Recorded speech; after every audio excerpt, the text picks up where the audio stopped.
जय हिंद मेरे प्यारे बच्चों। तो यदि आप कक्षा 9 में हो और 2026-27 के लिए हिंदी विषय का पेपर दोगे तो मैं लेकर के आ चुका हूं आप सभी के लिए हिंदी विषय का एक ऐसा वायरल मॉडल पेपर जो आपकी वार्षिक परीक्षा 2027 में आएगा। जी हाँ मेरे प्यारे बच्चों, यदि आप इस वायरल मॉडल पेपर को तैयार करके जाओगे तो आप हिंदी विषय में 70 में 70 करके आओगे, ये मेरी गारंटी है। पेपर कैसा आएगा, पेपर का पैटर्न क्या रहेगा, किस तरह के प्रश्न पूछे जाएंगे, आज के इस वीडियो में बिल्कुल क्लियर हो जाएगा। तो चलिए मेरे प्यारे बच्चों स्टार्ट करते हैं आज के इस वीडियो को। और आप इस वीडियो में देखने वाले हैं हिंदी विषय का वायरल मॉडल पेपर। जी हाँ मेरे प्यारे बच्चों, 3 घंटे 15 मिनट का समय आपको मिलेगा परीक्षा में। पेपर का पूर्णांक रहेगा 70 अंकों का। यदि आपने इस वायरल मॉडल पेपर को तैयार कर लिया तो मेरे प्यारे बच्चों 70 में 70 लाने से कोई नहीं रोक सकता। चलिए ध्यान दें, नोट के अंतर्गत प्रारंभ के 15 मिनट आपको मिलेंगे प्रश्न पत्र पढ़ने के लिए। जो 3 घंटे 15 मिनट का समय है, इसमें से 15 मिनट आपको मिलेंगे प्रश्न पत्र पढ़ने के लिए। क्लियर मेरे प्यारे बच्चों? प्रश्न पत्र आपका 2 खंडों में विभाजित रहेगा, खंड आ में और खंड बा में। खंड आ में क्या होगा? खंड आ में 20 अंक के बहुविकल्पी प्रश्न आने हैं जिनका उत्तर आपको ओएमआर सीट में भरना होगा। ध्यान देना मेरे प्यारे बच्चों, 20 बहुविकल्पी प्रश्न होंगे। इन प्रश्नों का उत्तर आप ओएमआर सीट में गोला काला करके भरेंगे। बाकी जो खंड बा होगा इसमें वर्णनात्मक प्रश्न आएंगे और इन प्रश्नों का उत्तर आपको बोर्ड परीक्षा की यानी आपको जो कॉपी मिलेगी आपके विद्यालय में उस पर लिखना होगा परीक्षा के दौरान जो कॉपी मिलेगी। क्लियर? तो चलिए मेरे प्यारे बच्चों, खंड आ के इन 20 बहुविकल्पी प्रश्नों को जरूर तैयार कर लेना। प्रत्येक प्रश्न 1 नंबर का है। इस तरह से कुल मिला के खंड आ जो होगा आपका 20 नंबर का होगा। चलिए बहुत ही तगड़ा प्रश्न यहाँ पर है। पहला, खड़ी बोली गद्य के जनक कौन हैं? तो खड़ी बोली गद्य के जनक मेरे प्यारे बच्चों, यहाँ पर राइट आंसर क्या रहने वाला है? यहाँ पर राइट आंसर रहने वाला है भारतेंदु हरिश्चंद्र जी। भारतेंदु हरिश्चंद्र जी को खड़ी बोली गद्य का जनक कहा जाता है। अब देखो ओएमआर सीट में विकल्प ए रहेगा, बी रहेगा, सी रहेगा और डी रहेगा। का, खा, गा और घा नहीं रहेगा। तो यहाँ पर कंफ्यूज आपको बिल्कुल भी नहीं होना है। ए यानी का, खा यानी बी और सी यानी गा और घा यानी डी। क्लियर? तो यहाँ पर बी वाला ऑप्शन सही है। खड़ी बोली गद्य के जनक कौन है? भारतेंदु हरिश्चंद्र जी हैं। चलिए आगे बढ़ते हैं। दूसरा प्रश्न है, परीक्षा गुरु के रचनाकार कौन हैं? हिंदी का ये प्रथम मौलिक उपन्यास है मेरे प्यारे बच्चों, आप लोग याद कर लीजिएगा। हिंदी का प्रथम मौलिक उपन्यास है परीक्षा गुरु और इसके लेखक कौन हैं? लाला श्रीनिवास दास जी। यहाँ पर दूसरा वाला विकल्प सही होगा। चलिए प्रश्न तीसरा है, सीमा रेखा एकांकी में पात्रों की संख्या कितनी है? सीमा रेखा एकांकी में पात्रों की संख्या, यहाँ पर विकल्प जो दिए गए हैं इनमें से राइट आंसर होगा तीसरा ऑप्शन 8 है। सीमा रेखा एकांकी में पात्र कितने हैं? 8 हैं। अगला प्रश्न मेरे प्यारे बच्चों है, 100 अजान एक सुजान के लेखक कौन हैं? तो 100 अजान एक सुजान ये किसकी रचना है? मेरे प्यारे बच्चों ये रचना है बाल कृष्ण भट्ट जी की। यहाँ पर जो विकल्प दिए हैं इनमें से तीसरा वाला यानी गा वाला विकल्प सही होगा। क्लियर? चलिए आगे बढ़ते हैं और प्रश्न संख्या 5 क्या है? ये प्रश्न बहुत ज़्यादा इम्पोर्टेंट है।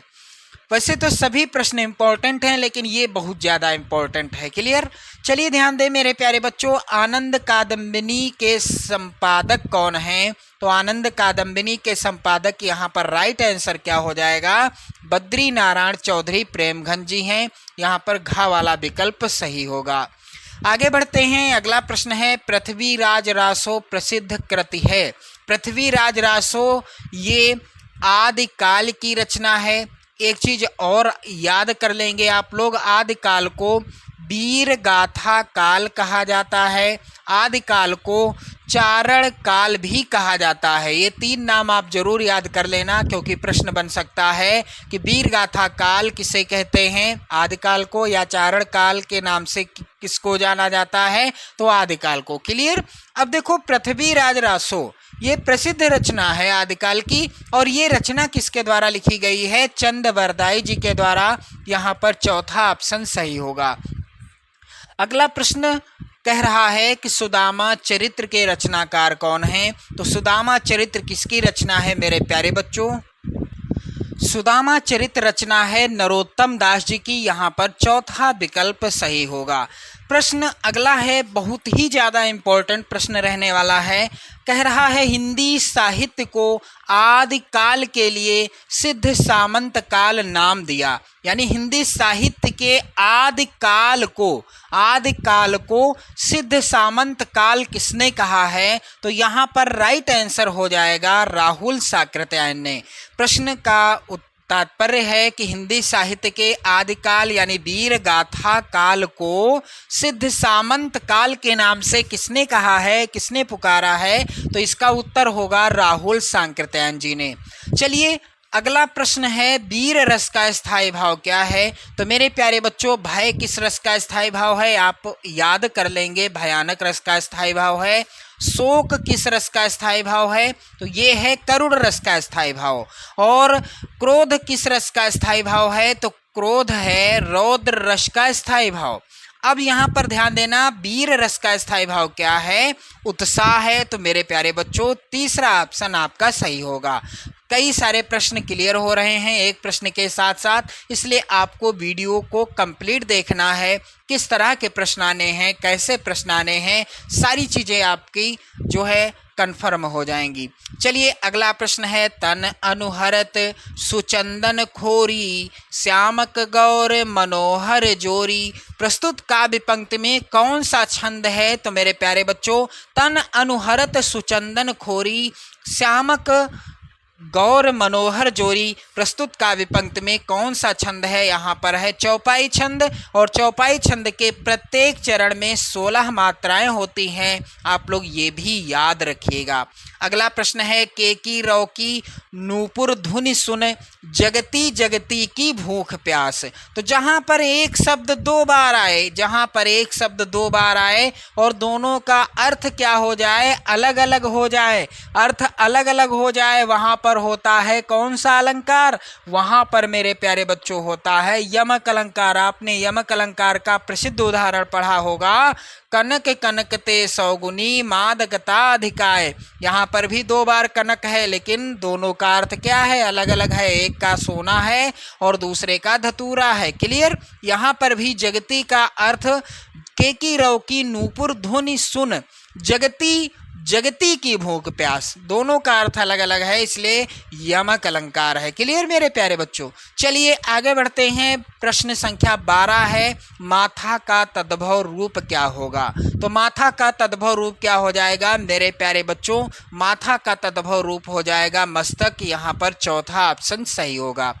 अगला प्रश्न है, नवरत्न में समास कौन सा है। तो नवरत्न में कौन सा समास है, नवरत्न में मेरे प्यारे बच्चों द्विगु समास है। क्यों, क्योंकि जहां पर पहला पद, अब यहां पर क्लियर करा दूं मैं, नौ और रत्न। पहला पद क्या है, नौ है, दूसरा पद क्या है, रत्न है।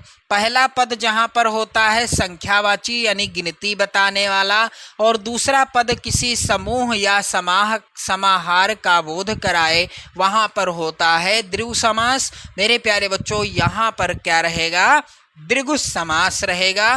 क्लियर। अब देखो दुर्भाग्य का विलोम क्या है, बिल्कुल बेसिक सा प्रश्न है, इसका उत्तर तो आप सभी को आता ही होगा कि दुर्भाग्य का विलोम क्या हो जाएगा, सौभाग्य हो जाएगा, और सौभाग्य का विलोम क्या होगा, दुर्भाग्य हो जाएगा। क्लियर। उसका विद्यालय कहाँ है, इस वाक्य में विराम चिन्ह लगेगा। तो यहाँ पर क्या किया जा रहा है, उसका विद्यालय कहाँ है, यानी प्रश्न किया जा रहा है, तो यहाँ पर प्रश्नवाचक चिन्ह लगेगा। बिल्कुल बेसिक सा प्रश्न और बेसिक सा उत्तर है। क्लियर। चलिए आगे बढ़ते हैं। अगला प्रश्न संख्या 16 है, भानु भास्कर दिवाकर आदि किसके पर्यायवाची हैं। तो मेरे प्यारे बच्चों भानु भास्कर दिवाकर ये सभी किसके पर्यायवाची हैं? ये सभी किसके पर्यायवाची हैं? सूर्य के पर्यायवाची हैं। भानु, भास्कर, दिवाकर, रवि, ये सभी सूर्य के पर्यायवाची हैं। क्लियर? पावकः का संधि विच्छेद क्या होगा? तो पावकः का संधि विच्छेद होगा मेरे प्यारे बच्चों पौ प्लस अकः, यहाँ पर दूसरा ऑप्शन सही होगा। क्लियर? प्रश्न संख्या 18 है मेरे प्यारे बच्चों, किस विभक्ति एवं वचन का रूप है क्या? नदी भी।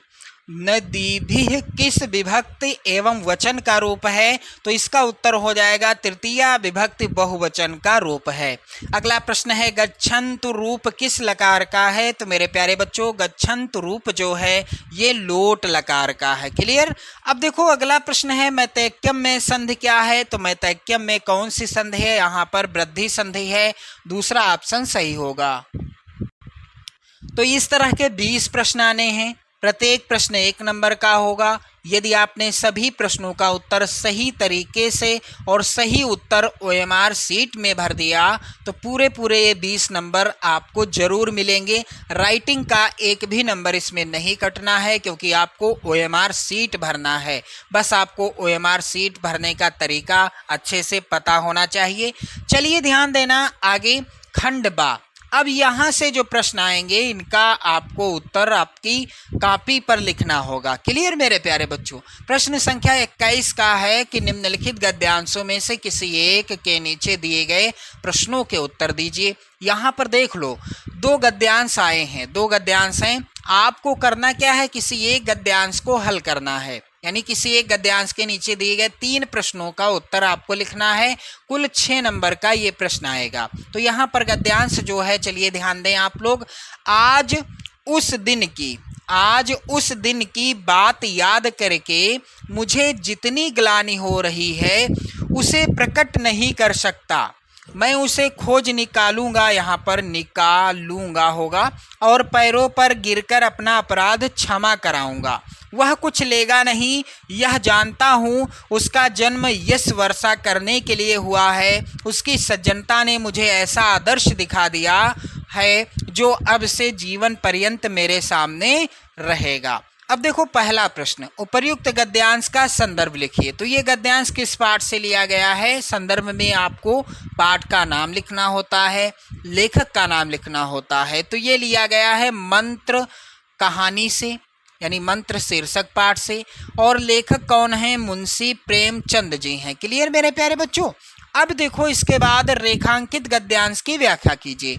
तो यहाँ से है रेखांकित गद्यांश, पैरों पर गिरकर अपना अपराध क्षमा कराऊंगा, सामने रहेगा, यहाँ तक ही आपको व्याख्या करनी है। अगला है ग्लानि किसको हो रही थी? तो ग्लानि डॉक्टर चड्ढा को हो रही थी। आप लोग ध्यान दीजिएगा, डॉक्टर चड्ढा को हो रही थी। इसके बाद अथवा में गद्यांश है, हमारे बेचारे पुरखे ना गरुड़ के रूप में आ सकते हैं, ना मयूर के, ना हंस के।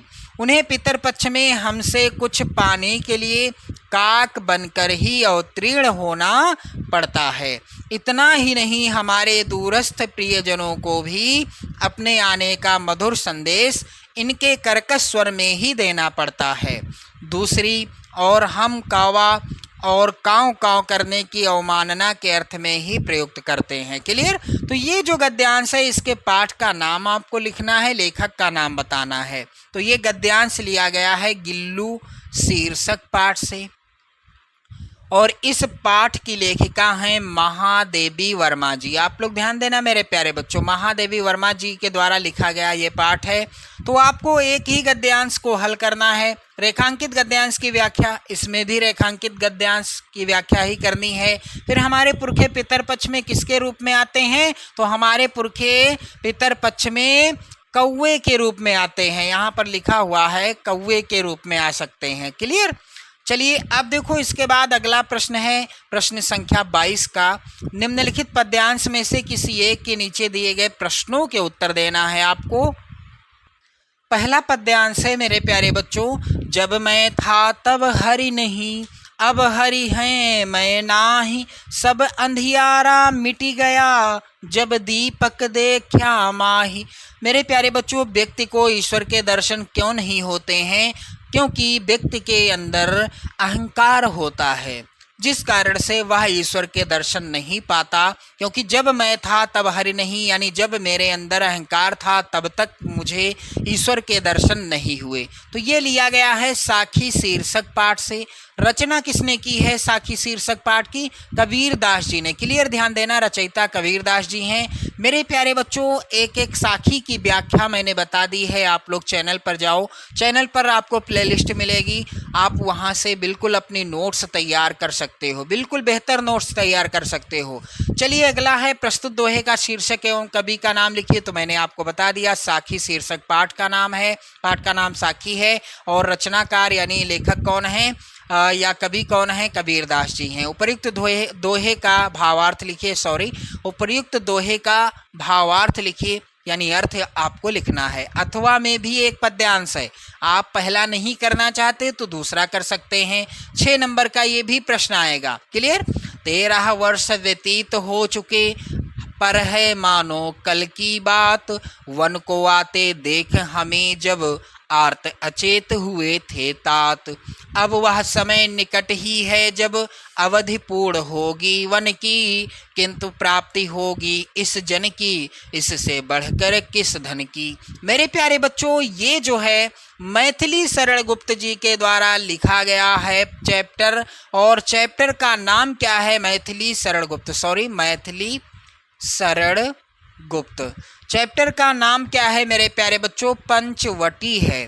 पंचवटी चैप्टर से लिया गया है, पाठ से लिया गया है, क्योंकि पहला प्रश्न है प्रस्तुत पद्यांश का संदर्भ लिखिए, और दूसरा है पद्यांश के अनुसार वनवास के कितने वर्ष व्यतीत हो चुके हैं। तो पद्यांश के अनुसार वनवास के 13 वर्ष व्यतीत हो चुके हैं। क्लियर, उत्तर देखो इसी में मिल जा रहा है, बस आपको थोड़ा सा अपने दिमाग पर प्रेशर देना है, ज़्यादा देना भी नहीं है। यदि आपने अच्छे से पढ़ा है तो आपका पेपर अच्छा होगा, 70 में 70 आप लेकर के आओगे, ये मेरी गारंटी है। चलिए आगे बढ़ते हैं। वनवास आते समय राम, सीता एवं लक्ष्मण को देखकर दशरथ की क्या दशा हो गई थी? तो वनवास आते समय यानी वन को आते देख हमें जब आर्त अचेत हुए थे तात, यानी उनको क्या हो गया था? उनको चक्कर आ गया था, अचेत हो गए थे, मूर्छित हो गए थे। क्लियर, अब देखो आगे देखो, अगला प्रश्न संख्या 23 का है। निम्नलिखित संस्कृत गद्यांश में से किसी एक का संदर्भ सहित हिंदी में अनुवाद अपने शब्दों में करना है। 4 नंबर का प्रश्न आएगा। पहला गद्यांश है राम कृष्णः एकः विलक्षणः महापुरुषः अभवत्। ये किस चैप्टर से लिया गया है? तो मेरे प्यारे बच्चों, परमहंसः राम कृष्णः चैप्टर से लिया गया है। एक एक चैप्टर मैं आपको पढ़ाऊंगा, हिंदी अनुवाद एक एक चैप्टर का बताऊंगा, बस आप चैनल के साथ बने रहिएगा। अथवा में भी एक गद्यांश है, यदि आप पहला नहीं करना चाहते तो दूसरा कर सकते हो। श्री कृष्ण से जन्म भाद्रपद मासस्य कृष्ण पक्षस्य अष्टाम्याम तिथो मथुरायाम अभवत। ये लिया गया है किस चैप्टर से? कृष्णा गोपाल नंदना शीर्षक पाठ से। क्लियर मेरे प्यारे बच्चों, ये हो गया। अब देखो आपको एक ही करना है, तो चाहे पहला हल कर लो चाहे दूसरा कर लो। आगे बढ़ते हैं हम लोग। अगला प्रश्न क्या है?